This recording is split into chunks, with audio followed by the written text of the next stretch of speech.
정봉주의 정치쇼. 안녕하세요. 시대 양심 마성의 중독성 대체 불가 정봉주의 정치쇼 정봉주입니다.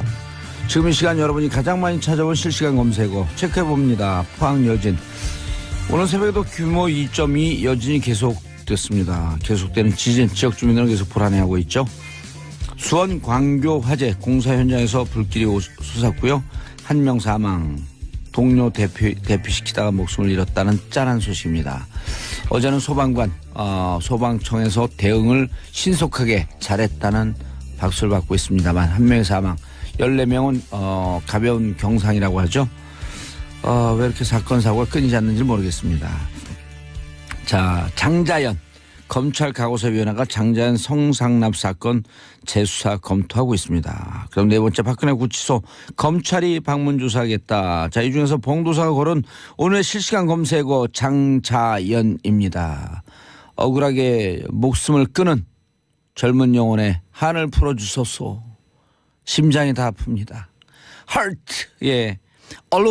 안녕하세요. 정봉주의 정치쇼 1부 순서 들어가겠습니다. 1부 뉴스 브리핑 한결의 20일 하영 기자 자리하셨습니다. 예, 한결의 20일 하영 기자입니다. 예, 그 문재인 지지자들로부터 이제 안티 하영 이건 없어졌어요? 조금 네? 덜해졌어요? 안티요? 예. 아니 뭐 제가 여전히 많아요? 네. 그 말 조심하면서 살라 그랬잖아요, 제가. 제가 무슨 말실수를? 그건 알았어. 자신의 억산 자신이 하는 뉴스 거지, 브리핑 뭐. 하시죠. 네. 자신의 억산 자신이 하는 거지. 네. 예, 뉴스 브리핑 그거 하려고 왔어요. 네, 맞습니다. 하지 말라고도 해요. 감회가 새로우시죠? 왜요? 다스가 본격적으로 수사가 시작됐잖아요. 아, 다스가 뭐 해준 말인 줄 알아요? 다스스? 아니, 다 죽었어. 아하. 다 죽었어. 좋습니다. 이명박 전 대통령과 예. 다스의 관계가 드디어 드러날까요? 아하. 네. 오늘 정식 아하. 출범합니다. 예. 예, 동부지검 팀이죠. 일종의 특임 검사를 두기는 그렇고 특임 검사라고 하면 한 사건을 집중적으로 그렇죠.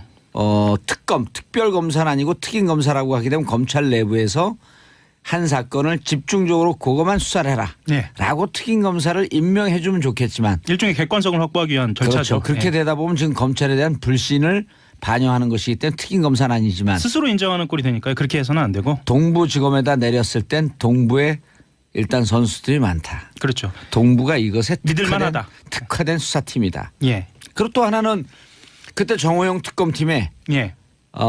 윤석열 현재 중앙지검장이 파견으로 나갔었잖아요. 맞습니다. 예. 그러니까 자칫 오해를 불러일으킬 수 있으니 본인들 스스로 객관성을 동부지검에다. 또 다른 방식으로 예. 확보하겠다. 지금 검찰총장이 누구죠? 문무일 총장이죠. 예. 문무일 총장이 칼을 빼든 것 같아요. 그렇죠. 크게 두 가지 방향으로 진행이 되는데요. 하나는 말씀하셨던 것처럼 다스의 실소유주가 누구냐. 그리고 120억 원의 비자금을 조성을 한 부분. 예. 그 부분에 대해서 들어갑니다. 그리고 또 다른 부분은 다스가 BBK 김경준 씨로부터 140억 원을 회수하는 과정. 예. 여기에서 이때 직권남용이 있었냐. 그렇죠. 직권남용이 있었나. 여기에서 이제 외교부가 동원이 됐는지 청와대는 움직였는지 이 부분은 서울중앙지검이 합니다. 예, 이 부분은 서울중앙지검. 예, 그리고 방금 말씀드린 그 직권남용 부분은요. 2020년까지로 공소시효가 좀 미뤄져 있어요. 예. 그래서 조금 더 뭐랄까요. 세밀하게 들여다볼 만한 시간적 여유가 있고요. 그리고 앞서 말씀하신 실소유주가 누구냐라는 부분은 예. 공소시효가 실제로도 며칠 남지 않았죠. 정호영 당시 특검이 현재 변호사인데 그렇죠. 쓸데없는 기자회견을 한 번 했죠. 뭐 그런데 큰 영향은 없을 걸로 아니요. 봅니다. 예. 그 왜 영향이 있습니다. 어떤 부분인가요? 뭐냐면 네, 비자금 조성이 아니라 직원의 횡령이었다. 그렇죠. 그때 말단 여직원이었거든요. 각 네. 입사한 지 몇 개월 안 돼. 네, 그럼 직원의 횡령인데 그 직원이 또 5개월 동안 지속적으로 횡령을 했단 말이에요. 2003년서부터 2008월이니까. 네, 그럼 직원의 횡령이면 본건과 관련 없더라도 횡령 혐의를 파악했기 때문에 그것을 검찰이나 이런 데다가 넘겨야 되거든요. 네. 다른 부서에게. 네. 이거는 자기 책무를 방기한 거죠. 그렇죠. 제가 본안과 영향이 없다라고 말씀드린 부분은 그 실소유주를 규명하는 부분에 있어서의 정호영 특검의 기자회견은 큰 영향은 없을 것이다라고 어쨌든 말씀드린 정호영 거고. 특검이 당시에 봐주기식으로 덮었다라고 하는 것을 자인한 꼴이다. 그렇죠.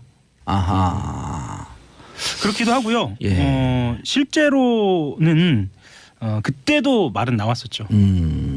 다만 규명되지 않았을 뿐이고. 규명되지 않았을 뿐이다. 사필 규정입니다. 예.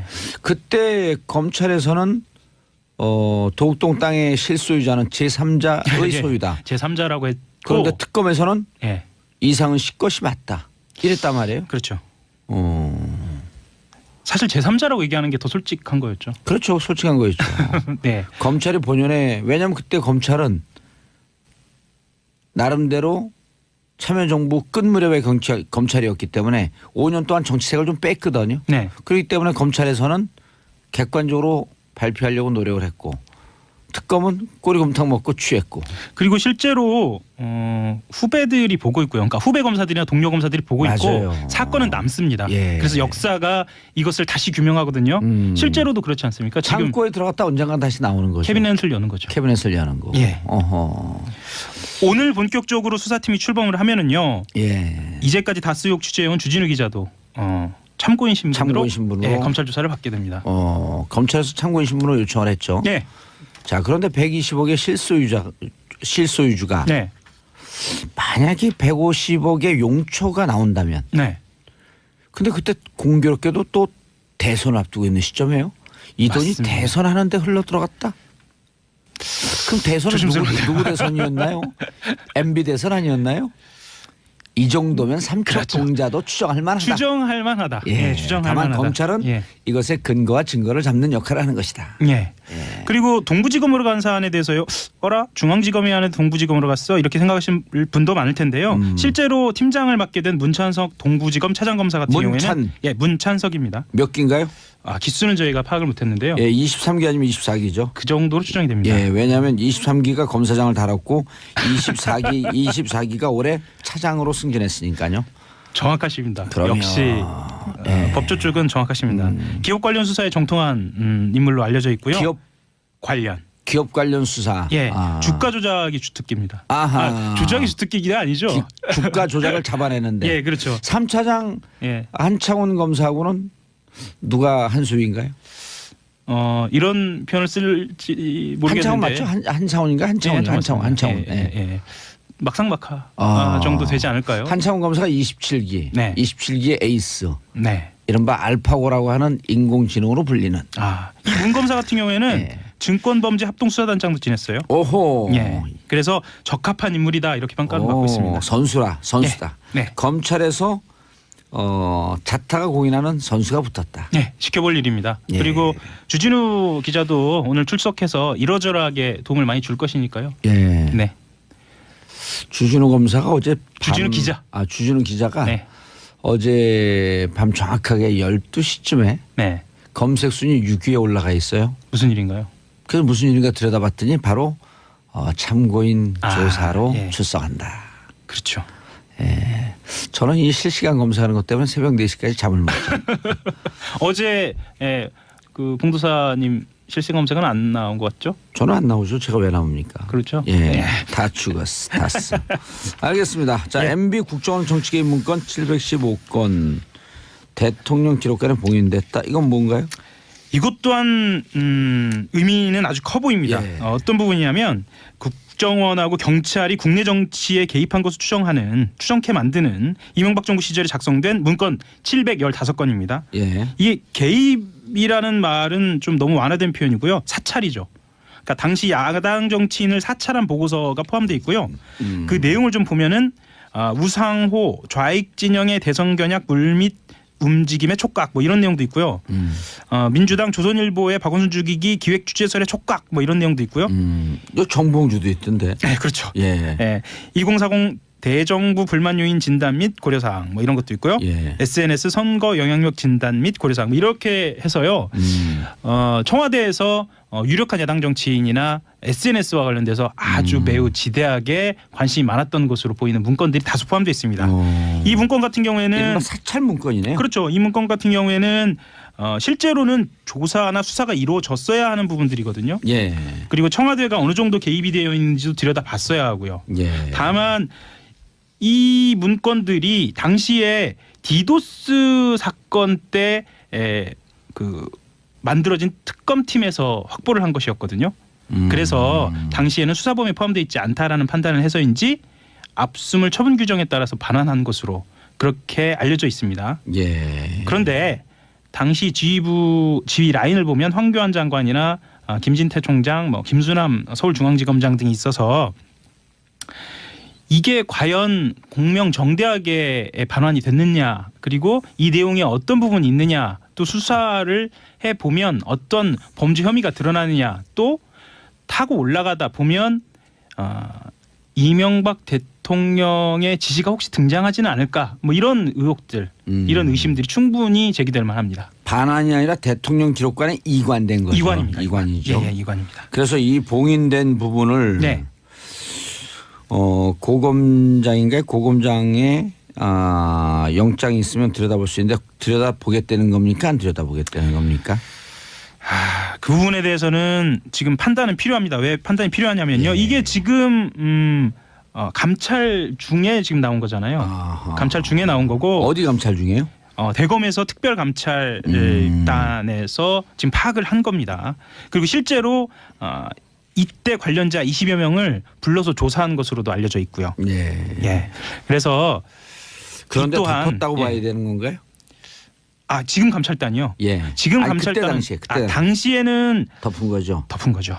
당시에는 덮은 거고, 지금 감찰단 같은 경우에는 어쨌거나 신중하게 좀 처리를 하는 방향으로 고민을 하고 있다고 합니다. 고민을 하고 있고요. 이 부분에 대해서는 공명정대하게 처리가 돼야 하겠죠. 예. 그리고 MB와 관련된 지금 군사이버사령부라든가 국정원 댓글, 정치 개입 문제, 또 아까 말씀드린 다스 문제하고 더불어서 이 부분에 대해서도 좀 문제가 될 것으로 그렇게 보입니다. 예, 알겠습니다.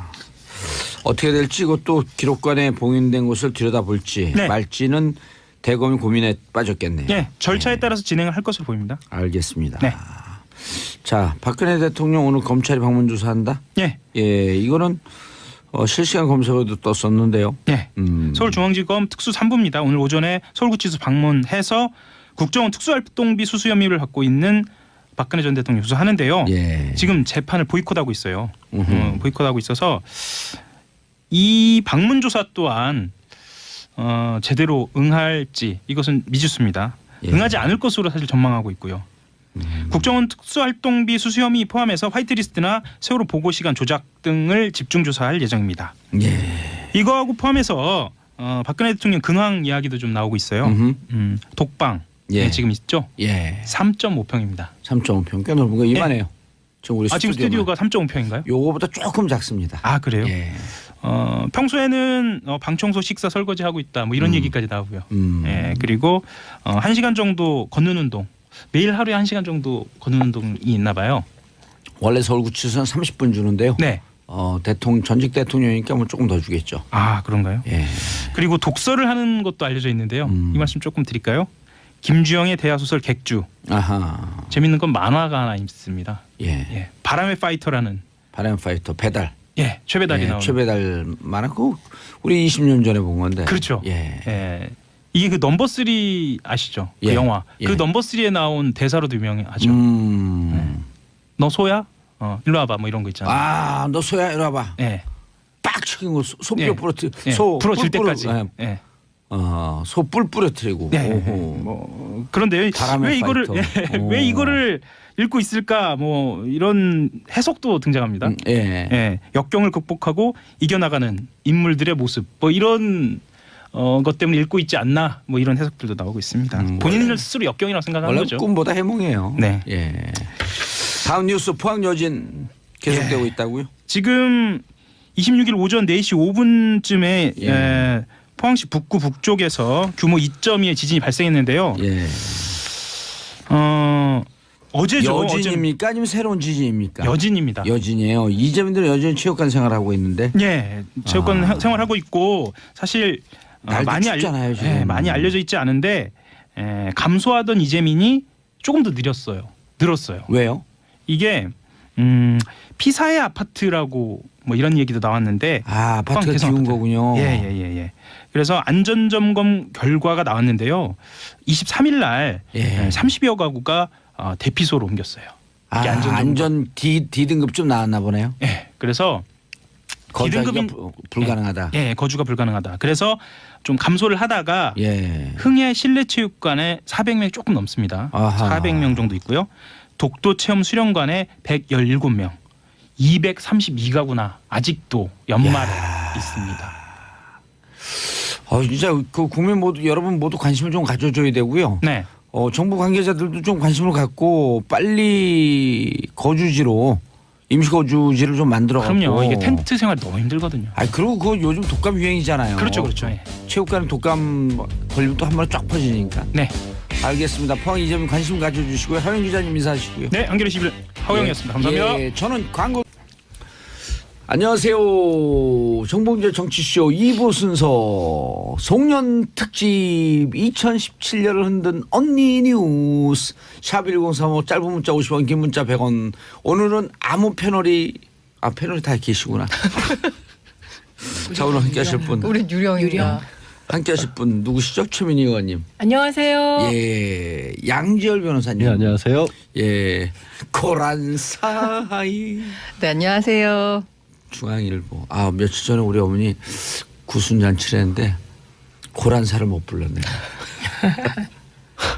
근데 양 변호사님, 근데 어제 재밌는 얘기 들었어요. 어떤 지금 아침 방송 하시잖아요. 이게 와. 예, 아침 방송 메인 앵커, 해갖고 메인 앵커.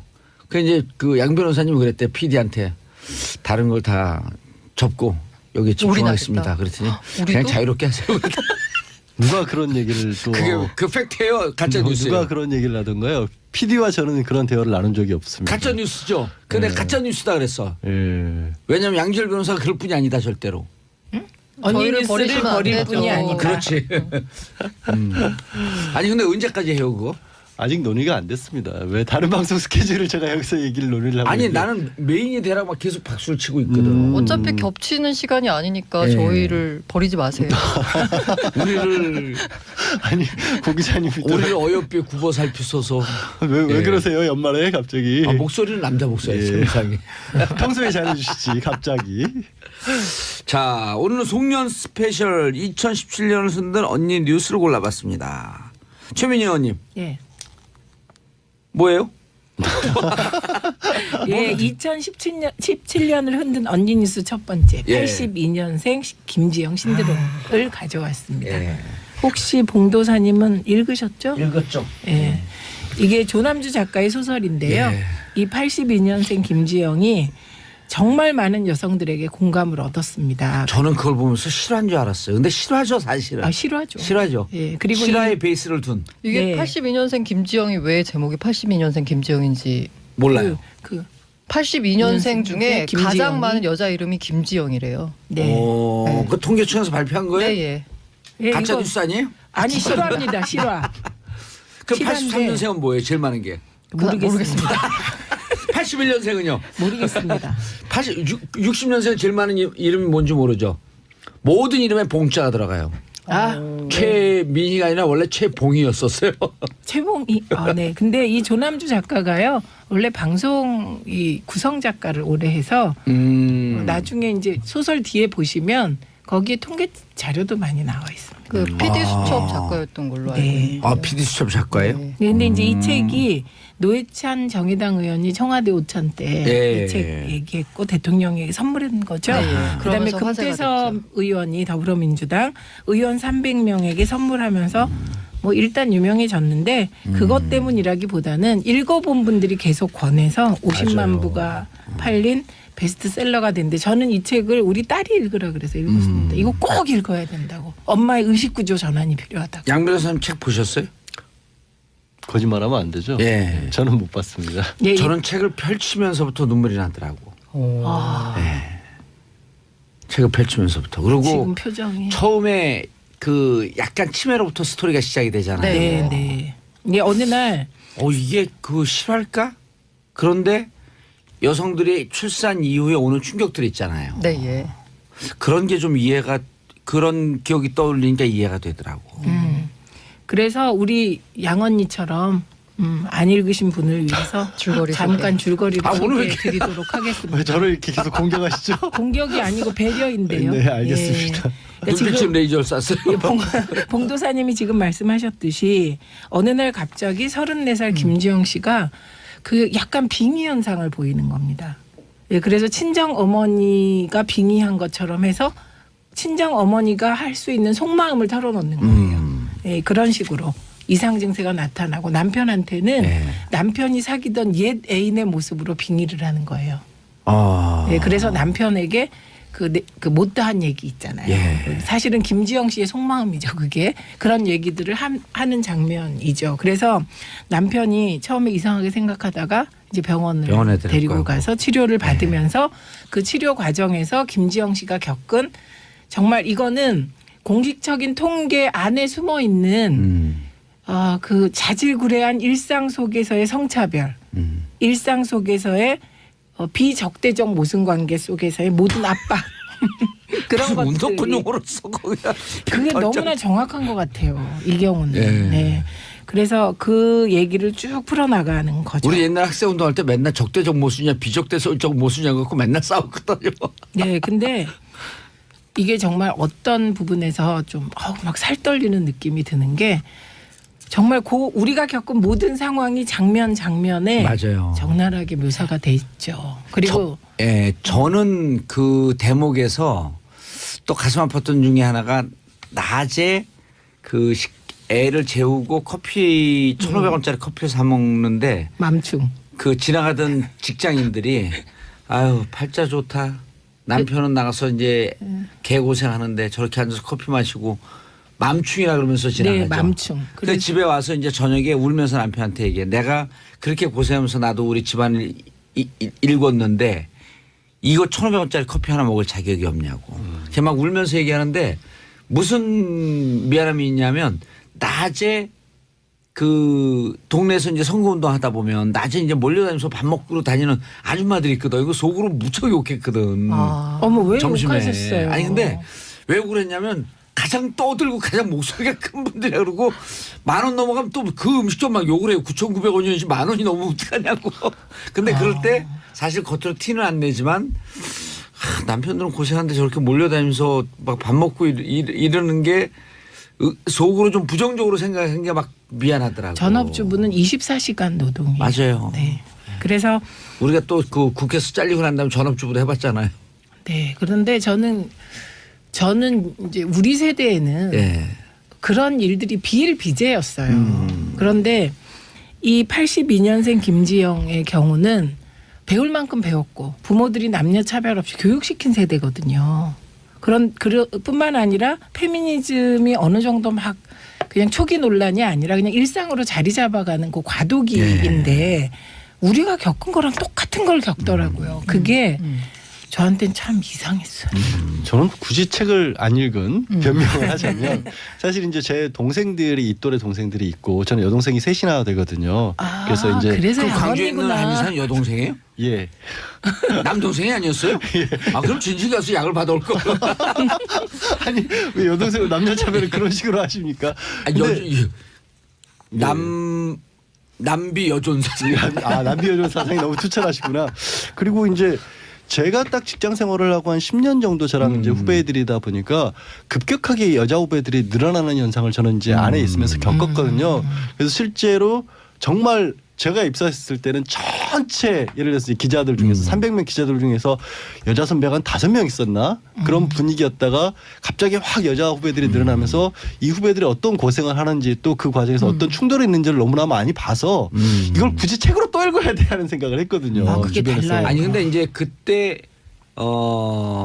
다녔던 회사는 무척 우리 사회에서 엘리트 회사 아니에요. 그럼에도 불구하고 다 겪거든 거를. 그럼에도 불구하고 제가 보면 이런 거였죠. 저는 이제 동생들이 또래가 있으니까 네. 야 어떻게 저런 얘기를 선배들이 할까라는 일들을 많이 겪었거든요. 근데 그 선배들은 또 너무나 오랫동안 남자들만 이 세상에 익숙해졌다 있으니까 정말 진짜 성희롱의 이라고 볼 수밖에 없는 단어들도 너무 서슴지 않고 쓰는 일들을 주변에서 많이 근데요, 봤거든요. 남성들이요 이런 얘기 하시잖아요. 예를 들면 이제 저를 보고 아 너 참 예쁘다. 그래서 뭐 일도 잘하겠다든지 넌 참 예쁜데 눈이 반짝인다든지 이런 얘기가 더 이상 칭찬이 아니라는 거죠. 그러니까 아까 커피 1,500원짜리 하나 먹은 거를 맘충이다라고 얘기했을 때 충격받는 것처럼. 칭찬으로 포장된 그런 어떤 여성이기 때문에 들어야 되는 얘기들이 차곡차곡 다 여성들의 마음에 쌓이는 거예요. 그래서 82년생 김지영이 그 약간 빙의 현상이라고 저희는 표현하고 아까 치매라고 표현하셨잖아요. 그런 현상이 나타나는 게 그런 크고 작은 온갖 상처들이 때로는 바늘로 때로는 못으로 때로는 빗으로 예. 가슴과 세포 때로는 빠루로. 예. 아, 빠루는 일본 말이에요. 그게 뭐예요? 빠루가? 못 빼는 거 크게 있어. 장돌이, 그래서- 장돌이. 아 그래서 그런 아, 그게 것들이 다, 빠루가 일본 말이에요? 예. 다 쌓여서 근데 장돌이라면 못 알아들은데. 예. 봉도사님, 하세요. 예. 네, 다 쌓여서 그것이 이제 어느 날 빙의로도 치매로도 나타나는 거죠. 상처가 쌓여서. 이 82년생 김지영에 대한 독후감 중에 독후감이라고 제일 많았던 그리고 저도 공감했던 게 책장을 넘기면서 아 설마 이런 일이 안 일어났으면 좋겠는데 어김없이 그 일이 난 누구나 예상하는 여성 독자들이건 누구나 예상하는 그 일이 벌어진다는 계속. 거죠. 그 다음에 계속. 실화로. 그래서 이건 소설이 아니라 사회 보고서라는 얘기도 많이 있어요. 소설로 포장한 사회 보고서다. 예. 아니 저는 개인적으로 이게 뭐 개인적으로 학생 운동을 하면서 이게 그 정말 이 세상을 보는 눈에 대한 도움이 된 게 아주 어렸을 때부터 양성평등에 대한 인식을 가질 수밖에 없어요. 왜냐하면 운동권에서 활동하는 여성분들이 그 양성평등 이런 거에 대한 의식이 투철하잖아요. 근데 그 중에서 제일 투철한 최민희 의원하고 20대 초반에 만났거든. 조금만 삐딱하면 그냥 진짜 이 속사포요. 언어의 폭력이 우리를 죽이는데 언어의 폭력이라니요. 그건 거의 폭력 수준이에요. 이건 양성평등을 교육시키는 게 아니라. 아니 주링봉 씨 오늘 왜 이러세요? 근데 진짜 저는 집안에서 생각을 해보시면 여동생이 셋이 있으면 저희 집안에 특별해서가 아니라 예전에는 다들 남마 선호 사상이 굉장히 강했잖아요. 일남 삼녀였었어요. 네. 그러니까 이제 저는 오히려 혜택을 받던 입장이었던 거죠. 그러다가 최근에 사회가 급격하게 변해가면서 야, 이 동생들이 정말 어렸을 때 어려웠겠구나, 서러웠겠구나 하는 거를 너무 많이 봤어요. 진짜 저는 제가 어렸을 때는 집에서 제가 화장실을 사용하고 있으면 동생들은 기다려야 했어요. 아무 이유 없이. 오빠가 쓰는데 왜 감히 방해를 하려고 하느냐. 그러니까 이게 특별한 게 아니라 사실 그런 예전에는 문화였는데 82년생 김지영이 화제가 된 건 그런 것 같아요. 예전에는 여자가 소수다 보니까 참았는데 그 부분들이 참을 일이 아니라는 게 공개적으로 드러나기 시작한 게 이제 82년생 김지영이었던 것 같아요. 본격적으로. 이런 면도 있어요. 근데 이게 운명의 기시감이라는 게 놀랍지 않아요? 여동생 셋이 있는 집에서 언니 태어나서 뉴스. 언니 뉴스. 근데 야 이건 우리 PD가 예지감이 있는 게 아니고 운명의 기시감이에요 그냥. 너무 멋있는 말이에요. 이런 면이 있는 것 같아요. 그 우리 때의 선배들, 이제 그 해직 기자 선배들이나 뭐 언론계의 선배들은 여성에 대한 배려가 있었어요. 저 있었어요 없었어요? 솔직히 얘기해 보세요. 있었어요 이분도. 저는 빅이었죠 빅. 네, 굉장히 그 젠틀맨이셨는데 그런데 기분이 좋아지는데. 82년생 김지영 세대는 여성 수가 많아지면서 여성과 남성이 직장에서 경쟁 관계가 시작되는 거잖아요. 그렇게 되면서 그런 과거에 남성 중심의 문화에서 우리 선배들이나 우리 세대가 여성을 배려하던 것도 거의 없어지는 거예요. 그래서 과도기적으로 더 힘든 세대였을 것 같아요. 아니 그 할 배려라는 말이 말이 말씀할 것 같아요. 아니 배려라는 아니, 어쨌든 말이 좀 기분이 확 그런데 나빠졌어요? 아니 그게 아니라 아까 운동권에서 뭐 배웠다라고 하는데 사실 그때랑 제가 학교를 다니던 시절과 뭐가 좀 달라졌을지 모르겠지만 그 운동권 내에서 가장 문제됐던 분위기 중에서 하나도 그 남성 중심적인 문화였거든요. 마초 문화가 심했죠. 네, 근데 더 이제 심한, 오히려 최민희 더 이런 심한. 분하고 생활하면은 마초 문화가 있을 수가 없어요. 그냥 마초 문화가 있었지. 한 대씩 맞고. 그래서 어쨌든 이게 의식적으로는 혹은 교육적으로는 혹은 정치적으로 올바른 거는 여성 평등이나 남자 평등을 얘기하면서 사실 일생활의 미시적인 부분에서는 그게 실천이 안 되고 의식적으로도 많이 바뀌지가 않고 있는 상황에서 벌어지는 충돌 모순이 지금 이렇게 소설 하나로 드러난 거라고 보고 있거든요. 예. 네. 그 제가 그 사실 몇 년생이에요? 근데 고란 기자님 네, 최란 기자를. 네.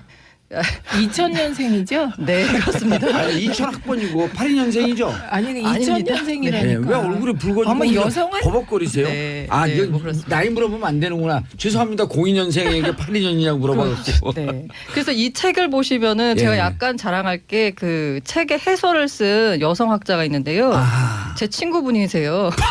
이름이 야, 이게 쿠션 깔때기거든요. 네. 최근 어. 신간도 출간됐으니까 한번 읽어보시고요. 그 신간이 뭔데요? 뭔데? 나의 첫 젠더 수업이라는 책인데 그 누구의 이름도 읽어봐야겠다. 얘기해. 예, 김고연주고 서울시 젠더 자문관으로 있습니다. 예. 아, 네. 네, 근데 공무원이네요. 네, 네, 아니요. 비정규직입니다. 예. 근데 이 친구가 고기사님한테 안 좋은 걸 배우는 것 같아요. 자꾸 고기사님이.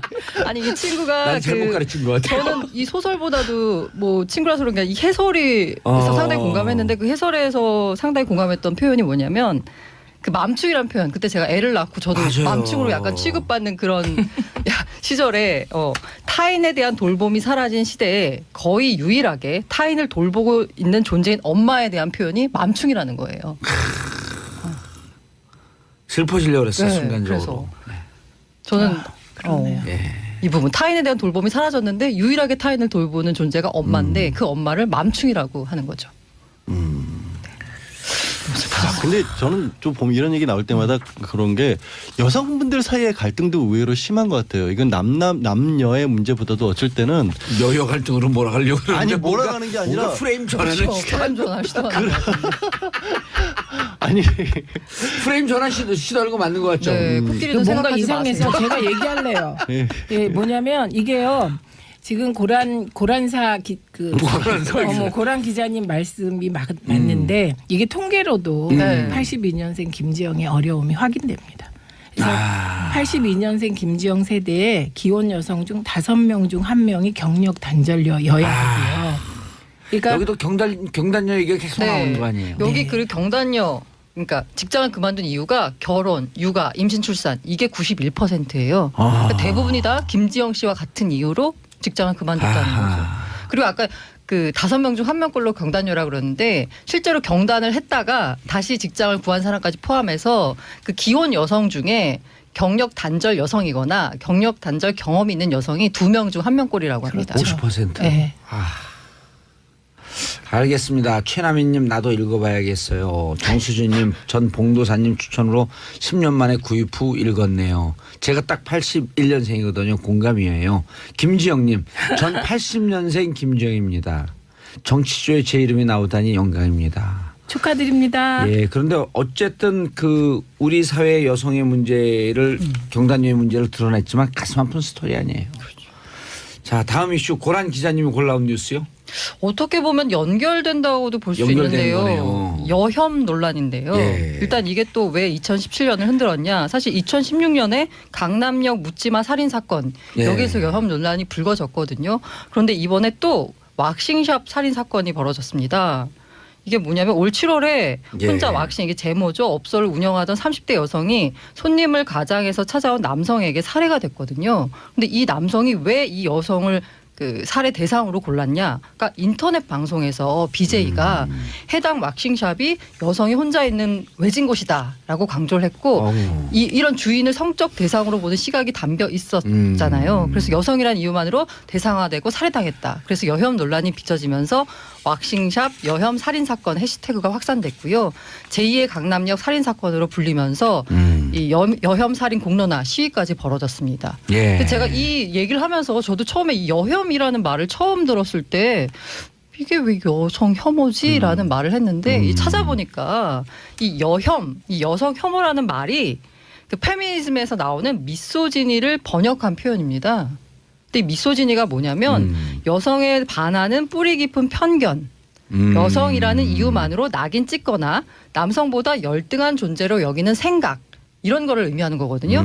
이게 이 한국어 사전에서 이 혐오라는 말이 어떤 대상을 미워하고 싫어함 이라고 정의하잖아요. 이유. 근데 이것과는 약간 차이가 있거든요. 그래서 일각에서는 여성 혐오가 아니라 아예 그냥 미소지니로 불러야 된다. 여성 혐오가 가지고 오는 그 오해가 있을 수 있어서. 예. 그럴 수 있을 것 같아요. 네. 조금 느낌이 그렇죠. 네. 저는 저 말이 동의가 되네요. 사실 경찰에서도 이게 여성 혐오라는 이름으로 기사가 나가는 것에도 굉장히 경계를 많이 하더라고요. 아 경찰에서 자체도요? 왜냐하면 강남역 살인 사건도 그랬었고 왁싱자 살인 사건도 그랬었고 이게 여성 혐오라는 이름으로 언론에서 분류를 하는 순간 사회 갈등을 부추길 수 있는 거라는 거죠. 남녀 사이의 갈등. 남녀 사이에. 왜냐하면 이게 성적 대상으로 바라봤다라는 것 자체가 혐오로 바로 연결되는 건 아닌데 지금 말씀하신 네. 것처럼 이제 미소진이라는 쪽으로 가면 그나마 페미니즘 쪽에서 여성을 성적 대상으로 받고 물건화시켜서 객체화시켜서 그렇죠, 본 거기 그렇죠. 때문에 하나의 인격체로 대화를 해야 된다라는 쪽으로 가면 이게 갈등으로 가지는 않고 그건 당연한 거잖아요. 여성을 인격체로 대하라는 거. 근데 여성을 싫어했기 때문에 갔다라고 네, 가버리면 맞아요. 조금 이게 남녀 간의 이상한 갈등을 부추기는 걸로 작용할 수 있다는 저는 거죠. 지금 들으면서 네. 느낌이 네. 특히 이제 여혐을 쓰냐 미소진을 쓰냐 아니면 이런 등등의 그 논쟁을 보면서 우리 사회의 양성 평등에 대한 문화나 이런 언어가 아직도 미개발됐다라고 하는 느낌이 들어요. 아. 그래서 이런 것이 정확하게 잘 표현되는 언어가 있어야지만이 이게 양성 평등의 지수가 네. 그렇지 이게 여혐이 우리가 일상적으로 보는 이렇게 정확하게 우리가 느끼는 상황을 정확하게 표현 못 한다는 거 아니에요. 네, 그렇죠. 맞고요. 저는 이 부분에서 아주 끼어드는 방법도 아주 다양해졌어요. 그래요. 예. 네. 내년엔 더 잘 끼어들게요. 예. 그런데 그 기자들이 좀 많이 공부하고 생각을 해야 되겠다 이런 생각이 들어요. 여혐이라는 말이 많이 공부하면 변호사가 돼요. 안 돼요. 기자 계속 해야지. 근데 여혐이라는 말이 되게 이제 한번 언론 보도에서 이게 그 프레임이 짜지면 그냥 그렇게 계속 쭉 그렇게 쓰는 가죠. 거야. 그런데 그 최초 프레임을 짤 때 저는 요즘은 이제 언론이 비판을 많이 받는데 요즘 언론 모니터를 다시 제가 꼼꼼하게 하는데 예. 좀 더 공부하고 생각해야 된다. 이게 가장 근본적인 문제예요. 너무 공부할 시간이 없다는 거. 아니 근데 근데 이제 고랑 기자님을 가르쳐서 공부할 시간이 근데 없다. 고랑 기자님처럼 공부를 하라. 이게 그거는 맞아요. 그 프레임상 여성 혐오라고 하면 뭔가 되게 선정적이잖아요. 예. 확 다가오고 미소진이 이 말이 말이 어렵잖아요. 어렵고. 근데 여성 예. 혐오하니까 확 다가오니까 이렇게 프레임을 짜서 쓰는 건데 예. 이렇게 여혐 이 여성 혐오라는 말 자체가 갖고 있는 센세이션한 것 때문인지 지금 사회 전반에서 곳곳에서 이제 여혐 쓰고 있죠. 일단 이게 여성 혐오라는 말을 근데 쓰면서 칠판 좀 칠판 좀 네. 모니터 좀 보면서 얘기하세요. 자 모니터에서는 채널 고정하라고요. 3분 뉴스에 돌아온대요. 채널 고정. 정봉재 정치쇼 3부 순서 들어가겠습니다. 여러분들께서는 지금 이 시간 대한민국의 여성들의 뉴스를 가장 잘 알고 있는 최민희 의원님, 양지열 변호사님, 고란중앙일보 기자님과 함께하고 계십니다. 저는 이분들과 함께하는 언니 뉴스가 가장 자랑스럽습니다. 화요일에는.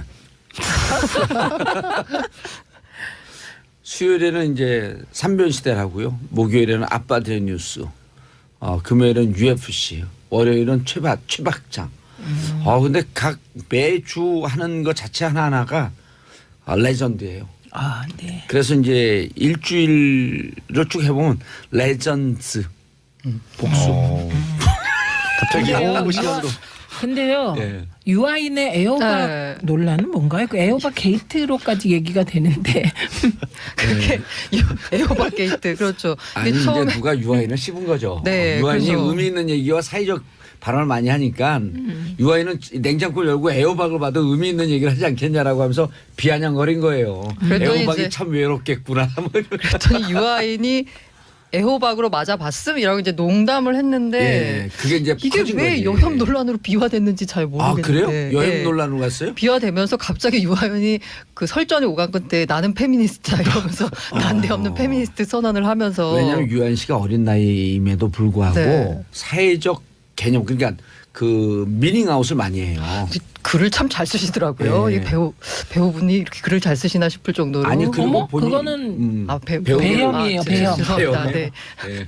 근데 지금 배움에 발음 반성했어요. 잘못하면 반성했어요. 배움인데요. 유한 씨가 했던 게 어느 정도는 약간은 공감이 가는 게 뭐가 있냐면 그 여성 페미니즘과 관련한 어떤 논란에서 남자들이 뭔가 말을 삐끗 잘못하는 순간 이렇게 찍힌다고 해야 될까요? 네. 그래서 사실은 어떻게 보면 제대로 된 논의가 못 이루어지고 있는 상황도 맞아요. 있다라고 저는 봐요. 그러니까 공개적으로 터놓고 이런저런 얘기들을 막 해야 되는데 남자들이 생각하고 있는 것들이 잘못 표출이 되기도 하고 이 생각이 바로잡을 수 있는 생각일 때도 있잖아요. 근데 아예 꺼내는 순간부터 공격이 맞아요. 들어와서 공감. 논의 자체가 안 이루어지는 경우들도 격하게 있어요. 공감. 왜냐하면 네. 저도 페미니스트예요. 근데 그렇게 주장하고 발언을 잘못하는데 토씨 하나 때문에 네. 오해되는 상황이 될까봐 아예 이 논쟁에 저도 안 들어가요. 현명하다. 예. 그- 지금 양절 변호사도 그런다는 거거든요.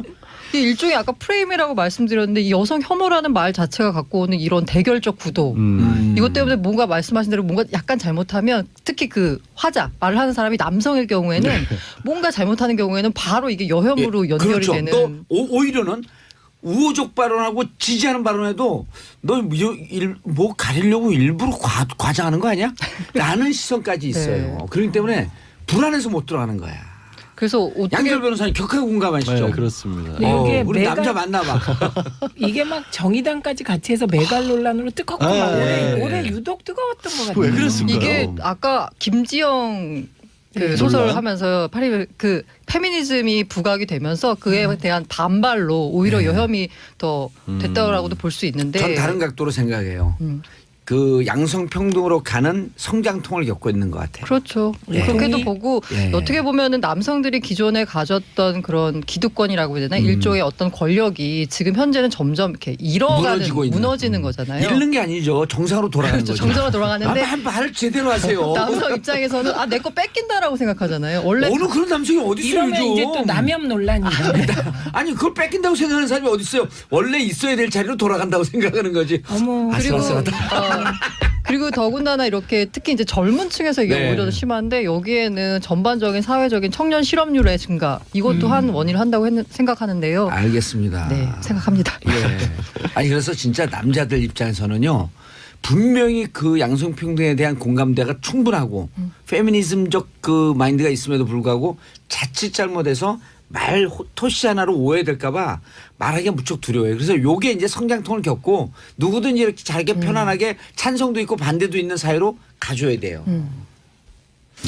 양절 변호사님 예, 꼽은 그래서 2017년 언니 뉴스. 오늘은 전반적으로 이런 어떤 흐름이 좀 있는 것 같아요. 예. 제가 가져온 것은 타임지가 시사주간 타임지가 올해의 인물을 꼭 연말에 뽑지 않습니까? 예. 근데 올해 꼽힌 타임지의 인물들은 불특정 다수의 피해 여성들입니다. 성폭력의 피해를 입었다라고 주장하는 여성들이 벌였던 미투 운동이죠.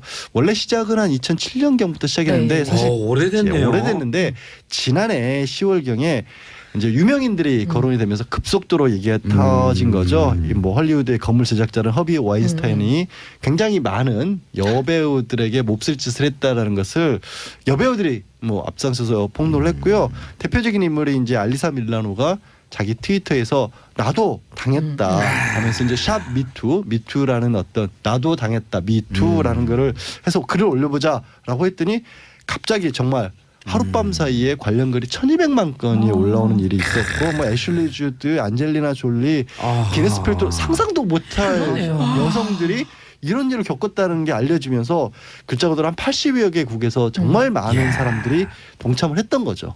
예. 이게 우리는 촛불을 들어서 이 대한민국 사회 혁명을 가져왔잖아요. 소리 없는.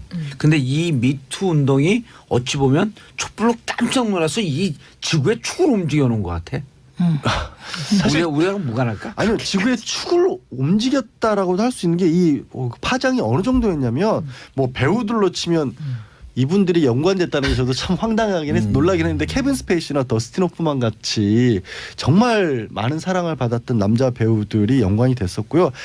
세계 정치권을 그야말로 흔들어놨죠. 알라바마에서는 공화당 텃밭인데 예.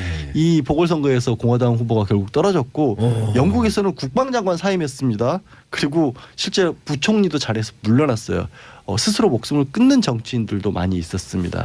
자기가 이런 성추행의 일들이 가해자였다. 가해자였다는 게 알려지면서 그래서 미국 같은 경우에는 먼저 시작을 했던 영화나 엔터테인먼트 사회에서 이제 평등 개선 위원회도 만들어졌고요. 스웨덴 같은 경우 스웨덴이 정말 세계적으로도 성적으로 해방된 곳이라고 알려졌는데도 불구하고 아직도 부족했구나라는 걸 반성하는 의미에서 성폭력에 관한 어떤 처벌 내지는 기소를 그 완화하는 법률 개정안도 만들어지기 시작했습니다. 진짜 세계의 지축이 흔들린 거예요. 근데 우리 영화계에도 요 얘기가 잠깐 나왔다가 사라진 것 같아요. 네, 저는 이것과 직접적인 연관 없지만 그래서 장자연 사건을 네. 재조사하기로 검토했다라고 했잖아요. 네. 그 실시간 검색 1위에 올랐더라고요. 예. 검찰이 검찰이 잘못된 수사 부분에 있어서 과거사위원회에서요? 과거사위원회에서 이 부분도 장자연 사건도 재조명을 하기로 했고요. 그거 말고는 솔직히 저는 재조명이에요? 재수사 하기로 네. 했고요. 장자연 우리는 사건은요 사실은 벌거숭이 임금이거든요. 네. 모든 사람은 다 알아요. 다만 그 가해자만 아니오라고 하고 있는 거거든. 그거 뻔한 거 아니에요? 근데 전 그래서 오늘 장자연 사건은 수사를 하기로 한 건 굉장히 잘한 결정인데 우리나라에서도 물론 뭐 한샘이라든가 네. 일부 기업에서 뭐 이런 일이 있으면서 게시판 같은 데를 통해서 여성들이 비슷한 피해 사례들을 증언하는 일들이 있었는데 저는 우리나라에서는 많이 일어날 수 없었다라는 걸 보는 게 성희롱에 대해서는 법적으로 딱히 어떤 처벌이라든가 아니면 손해배상이나 이런 부분들이 제도가 완비가 안 돼 있기 때문에 들고 나올 수 있는 환경이 아직 안 되는 것 같아요. 직접적인 성폭력의 정도 뭐 성추행이나 성폭행이 당했다라고 한다면 당연히 형사처벌 대상이 되지만 그 전 단계에 대해서는 딱히 해결책이 아직도 없거든요. 그래서 이 미투 운동이 우리나라에서는 본격적으로 확산은 저는 사실 안 됐다고 보는 입장이에요. 맞습니다. 미투 운동 확산돼야 될 것 같은데요. 근데 이게 이제 우리의 전통적인 문화나 뭐 그 유교적 문화에 따른 좀 입 다물고 이상한- 있는 거 아니에요, 네. 지금도? 그리고 우리나라는 유독 그 내부 고발자에 대해서 가혹하죠. 네, 배신자라고 가혹하니까. 오히려 네. 프레임 씌우죠. 아니 그러니까 이제 그 우리가 다 아는 스토리고 취재하다가도 느끼지만 성추행을 당하면 네. 성추행 당한 그 1차 피해로 끝나지 않고 조사받으면서 또 한 번의 네. 그 피해가 오고 그렇죠. 재판 맞아요. 과정에서 또 한 번의 네. 피해가 오고 그 이후에 자신을 바라보는 사회적 인식에 의해서 세 번째 피해가 온다는 거 아니에요? 그러니까 이런 사회적 인식이 바뀌지 않은 미투 운동이 그 미투 운동이 확산되지 않고 있는 것은 이 부분에 대해서 우리 사회 후진성 그대로 얘기해 주는 거 아닌가요? 근데 지금 말씀하신 부분은 상당히 많은 부분 실제로 보완이 돼가고 있어요. 직접적인 성폭력 그런 거는 예를 들어서 이제 그 피해자를 위한 국선 변호인 제도가 생겨서 법적으로도 가해자인 범인을 도와주는 게 아니라 피해를 입은 사람이 어떻게 법적으로 내 권리 구제를 받을 수 있는 이런 것도 만들어지는데 제가 지적하고 싶은 거는 그런 거예요. 직장 내에서 벌어지는 성적인 희롱이나 이런 부분에 대해서는 구제책이 없어요. 그러니까 단적인 예로 그게 막 계속해서 조직적으로 반복적으로 이루어지면 뭐 미국과 같은 경우에는 대표적으로 징벌적 손해배상이 대상이 되거든요. 그래서 회사에서 그런 일을 하는 건 회사 문 닫을 일이기 때문에 정말로 간부들이나 운영하는 사람들도 조심하는데 아직 우리나라에서는 이게 민사상 손해배상도 안 되고 성희롱 단계에서 형사처벌 대상도 안 되니까 문제를 들고 나온 사람만 손해를 보는 구조가 여전히 유지가 되고 있거든요. 알겠습니다. 우리가 오늘 짚을게요. 올 한 해 특히 이 언니 뉴스에서 짚어야 될 정리해 줄 게 많기 때문에 속도를 붙이겠습니다. 네. 이제는 터보로 가겠습니다. 2017년을 흔든 언니 뉴스 네 번째 예. 바람 생리대 파동입니다. 지금 생리대라는 단어가 이렇게 사회적인 이슈의 중심에 섰다는 것 자체가 사회 변화를 말해주는 것이긴 한데요. 지난 3월에 여성환경연대가 강원대학교 연구팀하고 실험을 진행했는데요.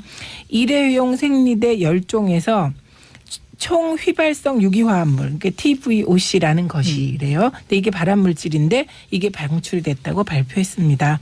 이 발암물질은 피부에 접촉될 경우 신경계 장애를 일으킬 수 있다고까지 전해졌고요. 이게 가장 많이 검출된 생리대가 뭐 릴리안이었죠. 그래서 그때 릴리안 사용자들이 부작용으로 생리불순이나 생리통이나 등등을 많이 호소하는 게시글이 잇따랐는데요.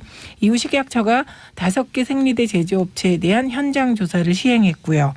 매달 7일간 하루에 7.5개씩 평생 사용해도 인체에 해롭지 않다 이렇게 결과를 내놔서 무리를 아무도 못 증폭시켰습니다. 예. 아무도 안 믿었어요. 그래서 식약처를 믿을 수 없다 이런 논란이 일었고요.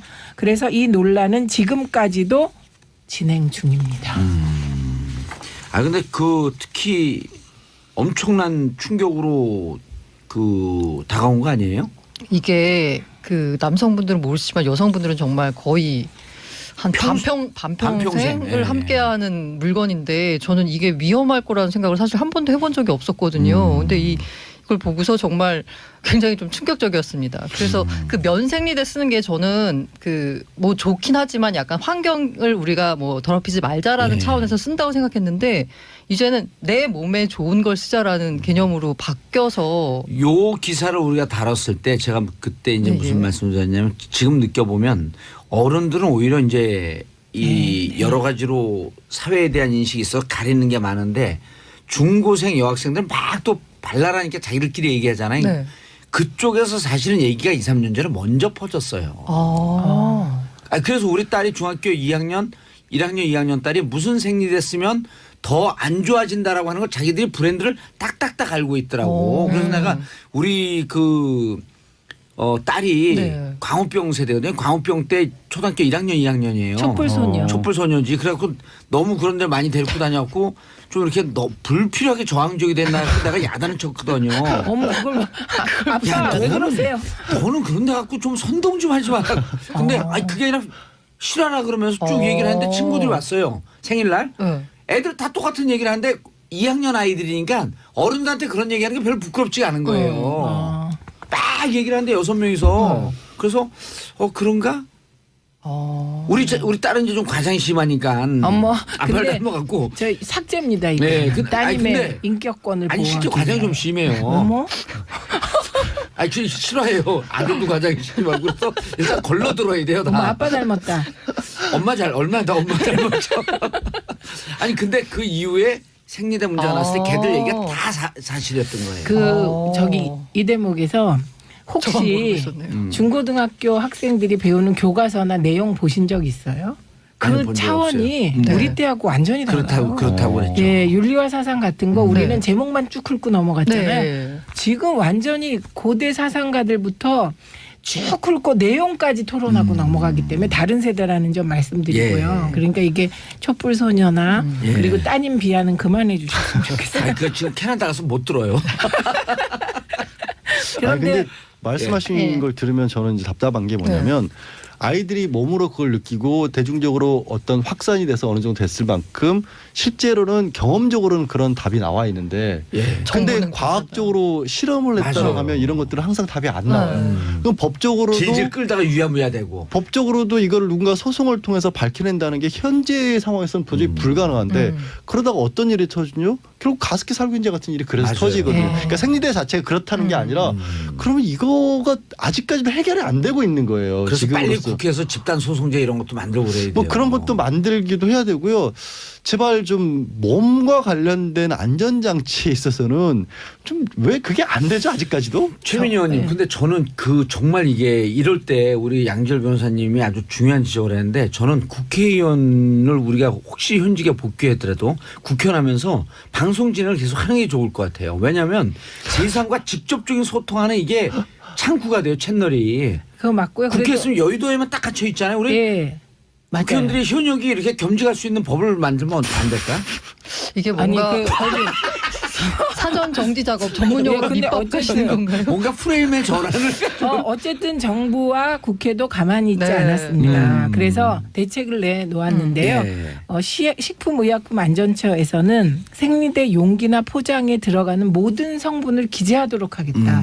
예, 그렇게 해서 이게 전성분 표시제라고 예. 하는데요. 전성분 표시제를 시행하겠다고 밝혔고요. 요게 들어가 있는 약사법 일부 개정 법률안이 국회를 통과했습니다. 근데 이 전성분 표시제로 생리대의 안전성 문제가 해결되겠느냐? 이것도 이제 논란거리입니다. 여자들이 반평생을 몸에 그 지니고 사는 거기 때문에 정말 이 부분에 대해서는 사회적 인식이 확 바뀌어야 될 것 같아요. 네. 예, 알겠습니다. 다음 끊이지 않는 데이트 폭력. 우리가 데이트 폭력이라는 표현 쓰지 말자 그러지 않았나요? 그렇죠. 예. 이게 뭐라 그냥 그러죠? 폭력이죠, 폭력. 예. 끊이지 않는 폭력 during 데이트. 데이트 하지. 이게 일단 화제가 된 게 확실히 이제 사람들이 이 영상을 보면은 공분하게 되잖아요. 예. 이게 그 약수동에서 술 취한 남성이 헤어진 여자친구를 찾아가 주먹과 발로 마구 때려서 치열 6개 손상시킨 사건이 그걸 너무 목격하는 사람이 많았던 거예요. 아마 몰래 벌어지는 데이트 폭력 훨씬 많을 텐데. CCTV에도 다 찍힌 거 그렇죠. 아니에요. 그리고 이 주민들이 말리니까 시민들이 인근에 세우던 트럭을 몰고 돌진하는 사건이 벌어졌죠. 이게 이제 동영상이 공개되면서 이렇게 파장이 커졌던 건데 폭력과 충동 조절 장애와 그 네. 주폭이 다 섞인 케이스예요. 그래서 재판에서 2년 실형을 선고받았거든요. 예. 그래서 제가 지금 생각하기에는 2년밖에 안 줬나 싶은데 오히려 나왔고 또 그러면 어떻게 해요? 오히려 이 가해자는 이게 너무 많다라고 불복을 하고 항소장을 제출한 상태입니다. 지금 현재로서는. 그러면서 이제 다시 데이트 폭력이 화제가 됐는데요. 예. 지난 말씀하셨던 대로 봉도사님이 우리가 이거 데이트 폭력이라는 말을 쓰지 말자. 왜냐하면 데이트 폭력하니까 미화돼요. 예. 폭력의 사랑 싸움 같은 느낌. 그렇죠. 예. 이게 사적인 그 뭔가의 분쟁에 공권이 개입하는 듯한 느낌을 주거든요. 맞아요. 근데 그렇게 취급해서는 안 된다는 얘 거죠. 가정폭력도 막 때리고 있는데 아빠가 애를 때리고 있는데 그거 때리지 말라고 그러면 집안일이니까 신경 쓰지 마세요. 부인을 네. 때리고 있는데 이러면 안 되는 거 아니에요. 이제는. 폭력은 공개돼야 되는 건데. 네. 그래서 이 데이트 폭력 수치가 얼마나 심각하냐면 올해 8월 그 2014년부터 올해 8월까지 경찰이 검거한 데이트 폭력 피해자가 2만 9천여 명입니다. 그런데 2014년에 한 6,600명 정도 됐거든요. 근데 올해 8월 기준으로 이미 6,900명입니다. 이런 추세라면 올해 검거 인원이 10,000명이 넘을 듯한 추세고요. 이렇게 해서 사망한 사람이 매년 평균 한 47명인데요. 그렇게 따지면 한 뭐 5일에 한 번꼴로 이렇게 예. 데이트 폭력 때문에 죽는 일이 벌어지는 거죠. 사실은 이제 분류를 하지 말자고는 하지만 뭔가 네. 그러니까 이름은 데이트 폭력이라 안 쓰더라도 따로 보호해야 될 필요성은 있어요. 왜냐하면 이건 일반 형법으로 처벌하는 거 조금 더 특수하기 때문에 그냥 겉으로 드러난 것만 가지고 피해의 결과만 놓고 봐서 처벌을 하게 되거나 하면 예방 효과가 전혀 없거든요. 네. 오히려 약간 강조를 할 필요성이 있는데 한 가지 문제는 가정폭력 같은 경우에는 네. 결혼한 부부 사이에 일어난 거라서 약간 뭐 특별하게 처우를 합니다. 경찰관이 격리 조치도 한다거나 보호소를 제공을 한다거나. 그런데 결혼을 하지 않은 상태에서의 데이트 폭력은 이도저도 아무것도 아닌 거예요. 현재로서.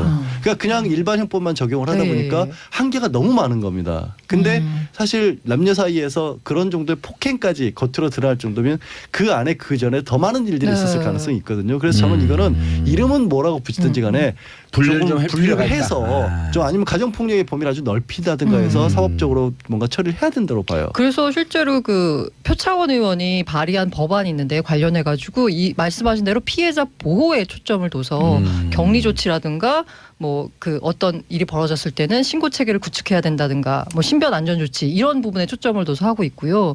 아까 말씀하신 대로 오히려 더 강조해야 된다고 하는데 이 데이트 폭력이라 그래서 이게 남의 애정 싸움에 간섭 개입하는 거 아니냐라는 식으로 하는 우리 경찰이나 검찰의 일단 시선 이게 문제라고 하는데요. 예.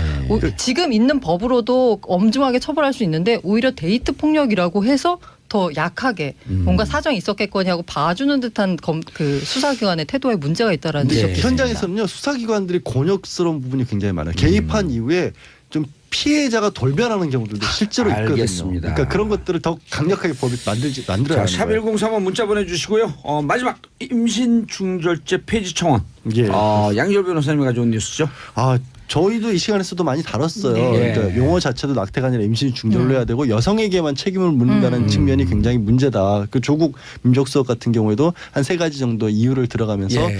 이게 법적으로 해결해야 될 것이다라고 봤고 현재 헌법재판소에서도 이걸 이제 위헌 여부를 다시 심판에 들어갔거든요. 이미 7년 전에는 이미 4년 전에는 합헌이라고 4년 전에. 봤었습니다. 예. 이게 최종적으로 마지막까지는 합헌이었는데 헌법재판소 구성도 많이 바뀌었기 때문에 예. 어떤 결론이 나올지는 두고 봐야 되는데 문제는 또 이제 거기에 대한 반대의 목소리도 높아지고 있어요. 현재까지 헌법재판소 그 헌법재판 구성원들이 5명은 위원회 뜻을 표했고 3명은 유보. 그다음에 헌재 소장 되시는 분은 검토해보겠다. 검토해보고 사실상 이제 반대쪽이나 가까우신 사실상 걸로 반대쪽. 보여요. 그러면은 이제 6대 3이 되면 6대 4가 되면 바뀔 이제 가능성이 있는데 6대 3이죠. 6대 4가 6대 3. 바뀔 가능성이 있는 바뀔 거죠. 성이 있는데 종교 단체를 그렇죠. 중심으로 해서 예. 또 반대 여론도 만만치 않습니다. 이건. 그리고 그 네덜란드의 경우가 예. 청소년의 어떤 성교육을 확실하게 하면서 이게 임신 중절이 맞아요. 뭐 합법이다 뭐 비합법이다 이거보다는 오히려 그 전에 성교육을 맞아요. 잘 시키는 게 더 중요하다. 교육부에서 성교육에 대한 필요성을 좀 더 강조할 필요가 있겠다. 알겠습니다. 올해 2017년을 흔든 언예 뉴스 다 뭐씩 얘기했던 거지만 또 새삼 정리하니까 가슴에 쏙쏙 와닿아요. 머리에 팍팍 꽂히고요. 자, 3분 인사하시고요. 예, 감사합니다. 예, 자, 신년에 다시 뵙는 거죠? 네. 네. 특히 새해 복 안 많이 그러는 내년에는 사람. 정리가 우리를 잘 버리지 되니까. 말고. 예, 알겠습니다. 자, 저는 존 레논의 우먼 듣고 광고 듣고 4부 돌아오고 공봉재 정치쇼 4부 순서 들어가겠습니다. 여의도 미신타파. 자, 뉴스의 이면을 속속들이 파헤치는 여의도 미신타파죠. 심리분석의 달인 정신과 전문의 최명규 원장님 자리하셨습니다. 네. 왜 인사 안 하세요? 안녕하세요. 안녕하세요. 예. 이게 방송이 진행되면 진행될수록 더욱더 겸손하게 좀 해주시기 네. 바라겠습니다. 우리는 겸손한 방송이에요. 자, 문화비평, 시대비평, 뭐든지 비평, 모두까기 비평, 경희대 이태광 교수님. 네, 반갑습니다. 예, 잘하잖아요. 반갑습니다. 네. 자, 이태광 교수님 오늘은 뭘 가져오셨나요? 그렇죠. 지금 연말인데 예. 새해가 이제 다가오고 있습니다. 크리스마스도 지났고.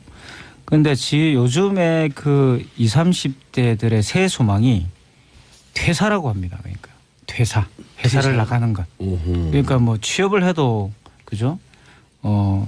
될까 말까 한데 퇴사를 하겠다라는 것이 지금 새해 소망입니다. 내가 퇴사해 주겠다. 재밌어요. 이 표현이 퇴사해 주겠다입니다. 내가 퇴사하고 말지. 이렇게 이야기를 하는 거거든요. 자신의 의지. 그걸 보여주는 거예요. 그러니까 퇴사를 하면은 오히려 축하를 받는. 그 과거에 퇴사를 한다 그러면은 뭔가 이렇게 몰래 퇴사를 한다든가 뭔가 조금 미안스럽게 미안해가지고 이렇게 퇴사를 하는 건데 예. 이젠 아주 자신만만하게 자기들 SNS에다가 나 퇴사했다라고 올리고 그걸 또 칭찬을 받고 또는 부러움을 받고 이런 시대가 됐어요. 그래서 왜 20, 30대들이 이렇게 퇴사에 목을 매는가? 왜 퇴사라는 것이 20, 30대의 삶에 그렇게 중요해졌는가? 그리고 이건 도대체 뭘 의미하는가? 이런 걸 좀 이야기해 볼까 합니다. 예. 새로운 이슈예요? 근데 실제로 요새 이렇게 환자분들 이렇게 상담하다가 보면은 연말이 되면서 퇴사에 대한 고민을 얘기하는 분들이 실제로 많으십니다. 예. 그러니까 이제 어떤 경우는 예를 들어서 우리 직장인들을 보다가 보면은 제일 어려워하는 게 그 대부분의 회사가 바뀌고 있지만 그 회식 문화, 위아래 상하 문화 그런 게 이제 있게 되면은 그것 때문에 되게 힘들어하시는 분들도 많고요. 예. 왜냐하면 본인의 입장에서는 세상이 바뀌었으니까 그거를 위에 전달하고 싶거든요. 예. 이거는 이렇게 하면 안 된다. 트렌드는 바뀐다. 그러는데 계속 무시당하는 거예요. 그런 게 너무 힘드신 분들도 있고 또 어떤 분들은 되게 본인의 생각은 굉장히 적극적인 거예요. 그렇기 때문에 적극적으로 뭔가 일을 하고 싶은데 적극적으로 일을 할 때마다 위에서는 제지가 들어오니까 그런 것 때문에 너무 힘드신 분도 있고 또 어떤 경우에는 업무량 자체가 너무너무 이제 많은 경우도 있는 거예요. 본인이 이렇게 감당하기에. 예. 그러고 나서 이게 우리나라 이제 기업의 그 평균 연수를 갖다 하다가 보면 매년 달라지긴 하지만 예. 대기업의 평균 연령은 조사에 따라 다르긴 하지만 뭐 26년에서 29년으로 생각해요. 평균 연령이. 예. 근데 중소기업의 평균 연령은 12.9년에서 12.6년 사이라는 거죠. 11년에서 13년 사이. 결국은 본인이 회사에 들어가서 아무리 열심히 일을 하더라도 또 이게 영원히 비전이 없다는 거예요. 아하. 내가 나이 25에 들어와서 11년이 열심히 일하면 36세 제일 나이 인생에 모든 게 결혼도 하고 모든 게 제일 황금기에 예. 이 회사가 있을 가능성이 없다는 거죠. 황금기에 이 회사가 있을 가능성. 내가 이 회사를 위해서 모든 걸 목숨을 바치고 일을 하더라도 확률상 예. 36살이 되면 이 회사가 없어질 가능성이 크다는 거예요. 그래요? 한마디로 이제 회사의 그 부침이 굉장히 심하죠 지금이. 그러니까 이제 뭐 대기업을 제외하고 사실 대기업도 지금 과연 우리가 30년 뒤에 지금 우리가 알고 있는 그런 대기업이 존재할 수 있을까? 여기에 대해서 많은 학자들이 지금 경고를 하고 있지 않습니까? 아니 나는 그 퇴사 의미할 때 그 이제 그 20, 30대 젊은 세대가 네.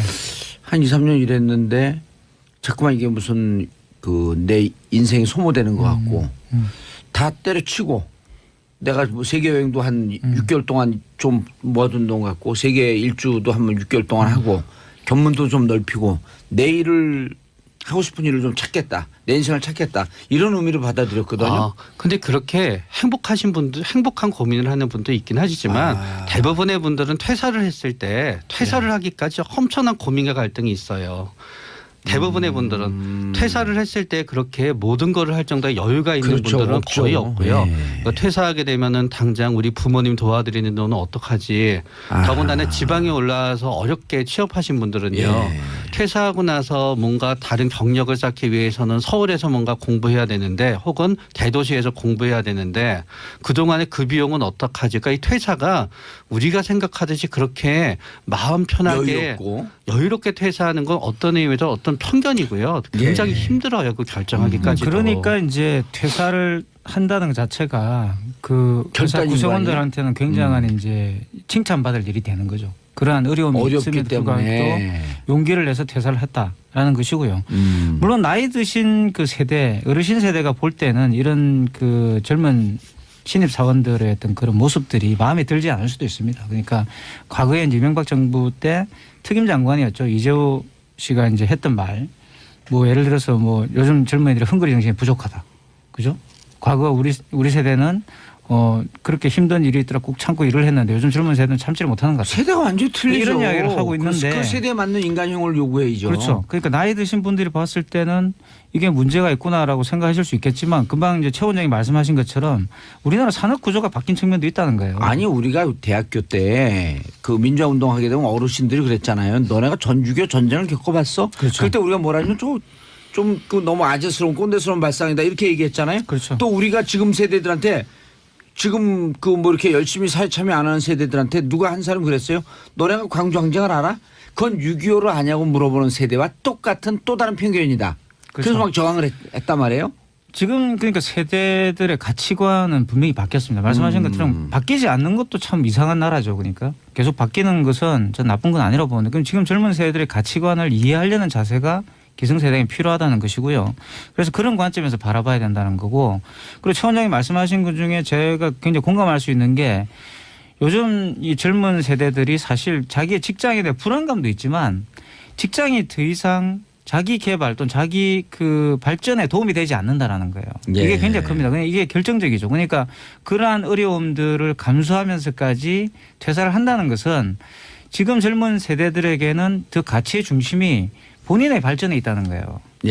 본인의 발전이 곧 회사의 발전으로 이어질 수 있도록 만드는 그런 매개적인 그런 시스템이 우리가 구축이 안 돼 있는 거 아닌가. 어떻게 보면 이게 왜 사회 문제가 될 수 있느냐 그러면 결국 이 젊은 세대들이 자라서 기성세대가 되는 건데 이 기성세대들이 가지고 있는 가치관들을 지금의 기성세대가 수용하지 못한다면은 그런 단절이 올 수 있다는 거예요. 그래서 이 문제를 우리 문제로 생각하고 받아들여서 전 사회 구성원들이 같이 고민을 해야 되는 거죠. 이건 젊은 세대들이 그냥 헝그리 정신이 부족해서 그렇다. 젊은 세대들이 너무 이렇게 회사에 대해서 만만하게 생각해서 그렇다. 이렇게 바라보는 게 아니라 왜냐하면 그런 생각을 가지고 있는 기성세대들이 사실 지금 또 회사에서 대부분 임원들이라든가 간부급이란 말이에요. 이분들의 생각을 바꿔야 되는 거죠. 맞아요. 저는 이것과 직접적 연관이 없지만 최 원장님 인터스텔라 보면서 가장 인상적인 대사가 하나가 있어요. 그 우주에 갔다가 30년인가 40년 만에 돌아와요. 딸은 늙어 있죠. 아빠는 그 이제 이 그 뭐 광속으로 달리고 그랬으니까 늙지 않고 딸과 아빠의 나이가 비슷해 보이는 거예요. 외모가. 그 이제 딸이 보고 싶었다 그러니까 아빠가 그때 뭐라고 얘기하냐면 부모는 자식이 태어나는 순간 추억으로만 남는 것이다. 그러니까 부모의 인생을 자식에게 강요해서도 안 되고 내 인생으로 너 인생을 바꾸려고 해서도 안 되고 그냥 딸이 태어나는 순간 기억으로 추억으로만 남는 것이다. 이 얘기를 듣는데 너무 공감이 되더라고요. 지금 어른 세대가 아이 20대 30대 가는 세대에다 고춧가루 뿌리면 안 되는 거 아니에요? 그렇죠. 꼰대스러운 자꾸만 이런 표현이 나오냐. 어른스러운 발상이다라고 하면서 그들의 세대와 다른 것을 갖고 훈계하고 가르치려고 하는 게 어찌 보면 고춧가루 뿌리는 거 아닌가? 근데 그분들도 일반 젊은이를 대상으로 얘기할 때랑 자기 아이를 대상으로 얘기할 때 완전 달라져요. 일반적으로 얘기를 할 때는 우리 세대는 다르죠, 이렇게 원래. 고생했으니까 당신들도 고생을 해야 된다고 하잖아요. 막상 그런 얘기를 많이 하시는 분들이 자기 자식을 대할 때는요. 야, 내가 이렇게 열심히 이뤄놓은 건 다 너 잘 되라고 이뤄놓은 거니까 너무 힘들면 그렇게 하지 말고 뭐 이것도 해봐. 유학도 갔다 해봐. 그러니까 사회 저명 인사분들 중에 요새 젊은이들은 너무 헝그리 정신이 부족해요라고 하는 분들이 막상 자기 자식을 대할 때 완전히 달라지더라고요. 이렇게 일하고 자기의 삶의 균형, 일과 삶의 균형을 중시하는 세대를 이른바 워라벨인데요. Working and Balance. Work and Life Balance인데요. 워라벨. 이걸 줄여서 이제 워라벨이라고 그러는데 워라벨. 지금 젊은 세대들이 갖고 있는 가치관의 핵심 바로 이 일과 삶의 균형입니다. 과거에 제까지만 하더라도 제 같은 세대만 하더라도 중심에 놓이는 건 일이었어요.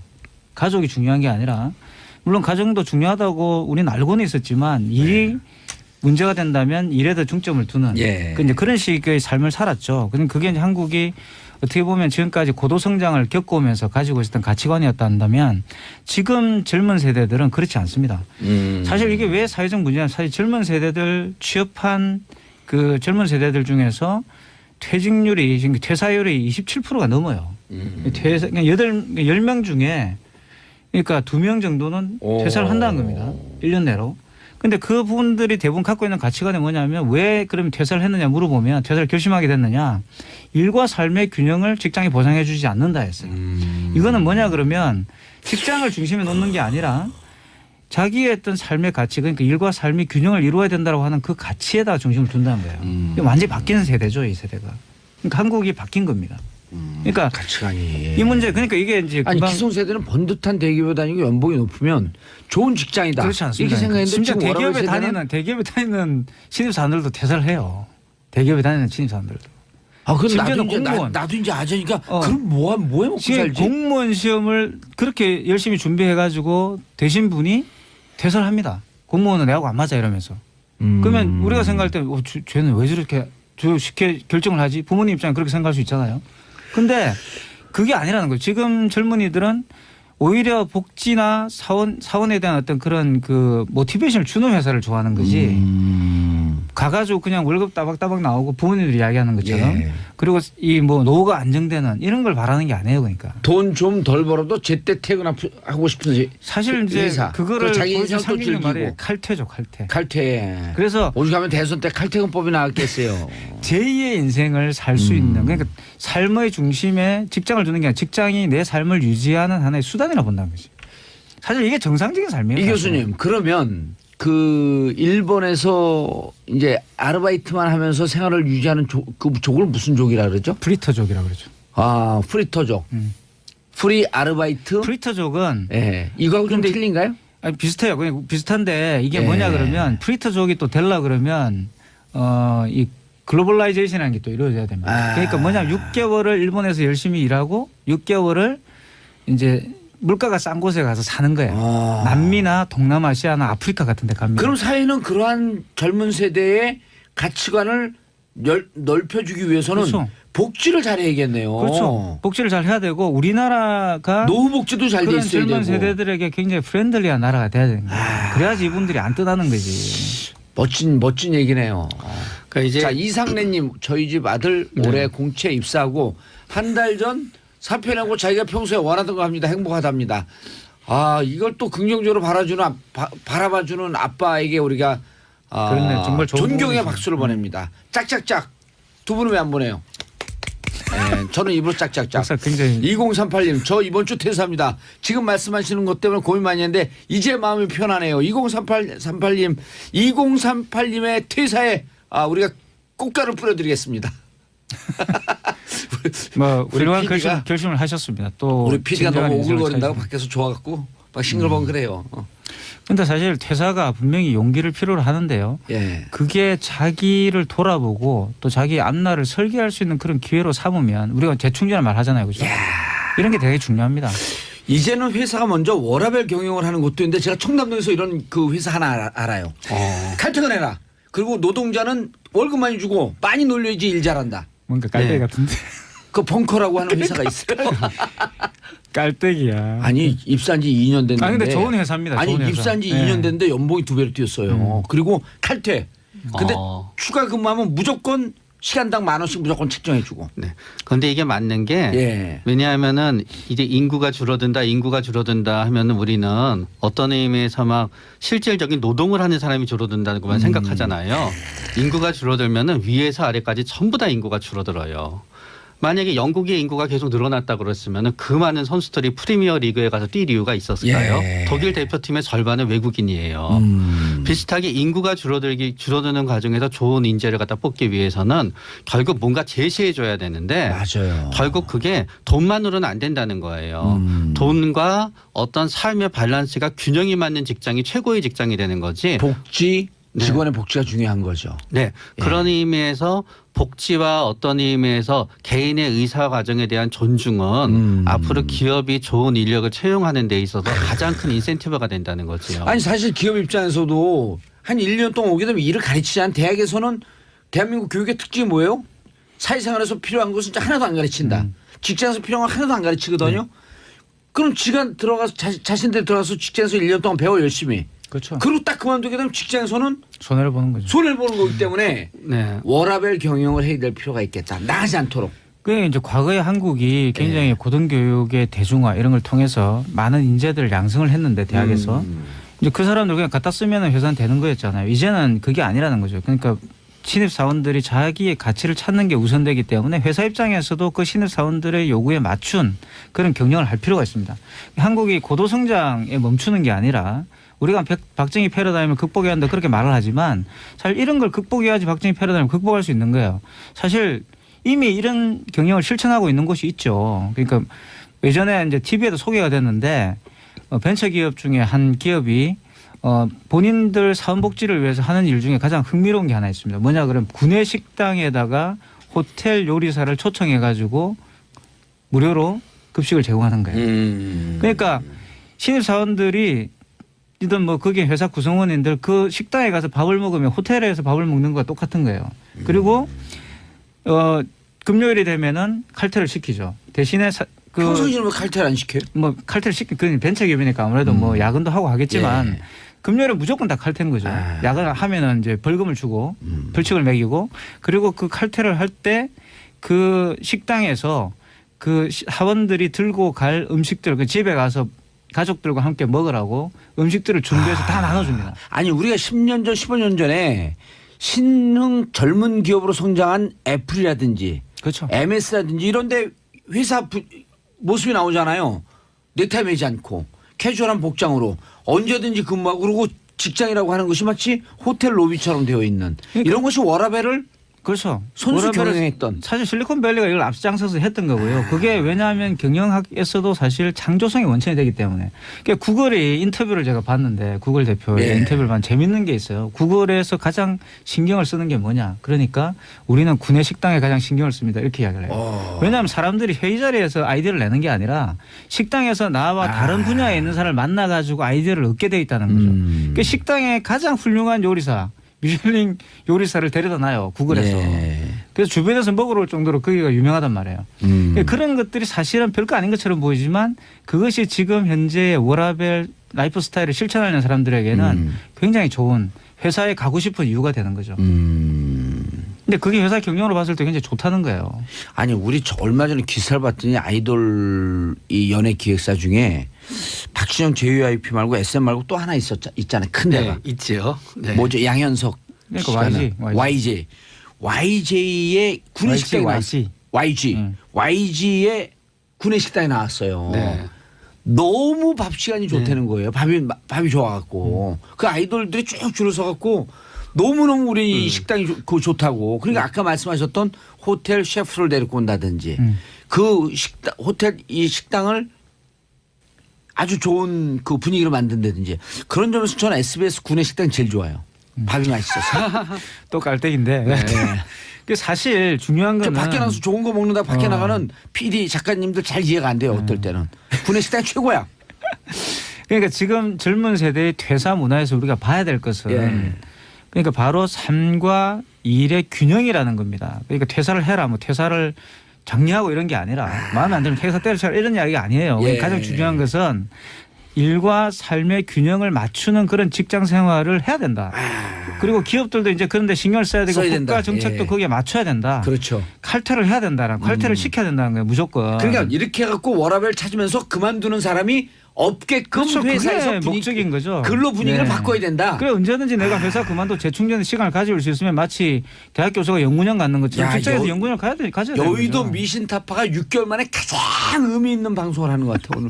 신년합도 우리 자리 잡는데 6개월이 걸렸어요. 그래도 우리가 이 패널들 존중하면서 워라밸 직장을 만든 거야 지금까지. 그렇군요. 그만두지 않도록. 네. 감사합니다. 원래 이게 패널들 두 달 한 달 만에 바뀌어요. 지난번에 우리 송년회 할 때 가서 봤죠. 내 코너 왜 왜 없앴냐고 술 먹고 아니, 항의하는 사람 봤죠? 경영을 잘 하셔야 되니까. 그래요? 워라밸 경영을 우리가 하세요. 워라밸 경영을 하잖아요. 저는 못해도 우리 또 PD 작가님들 얼마나 잘해요. 응? 구내식당에서 밥 안 먹고 나가서 좋은 거 먹는다는 사람이 이해들이 안 돼 근데. 자 박혜선님 오 귀에 쏙쏙 들어옵니다. 정수진님 결혼 안 한 미혼들 이야기 같아요. 저희처럼 애 있는 집은 아둥바둥 살아요. 그러니까 이분한테 우리가 끝까지 얘기를 안 드셔서 그래. 아둥바둥 살지 않고 그렇죠. 칼퇴를 해도 많은 급여와 그렇죠. 충분히 인간답게 살 수 있는 이런 회사 분위기를 만들려는 겁니다.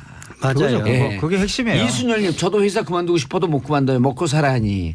자 현실적으로 이걸 추구하기 어려운 사람들도 있어서 딸린 식구들도 있는데 퇴사 준비를 할 수 없지 않냐. 그러니까 회사에서 분위기를 바꾸라는 거예요. 맞아요. 그래서 회사에서 작은 것이나마 실천을 합시다. 그중에 예. 하나가 월차 쓰게 하고. 월차 쓰게 하고 월차 눈치 보지 않게 쓰게 하고 칼퇴만이라도 지켜준다면은 예. 그 회사를 다니고 싶은 마음이 날 거예요. 남자들에게 육아휴직 주고. 그 500년 전에 세종대왕도 줬던 거거든요. 그렇죠. 그걸 왜 안 줘요 지금?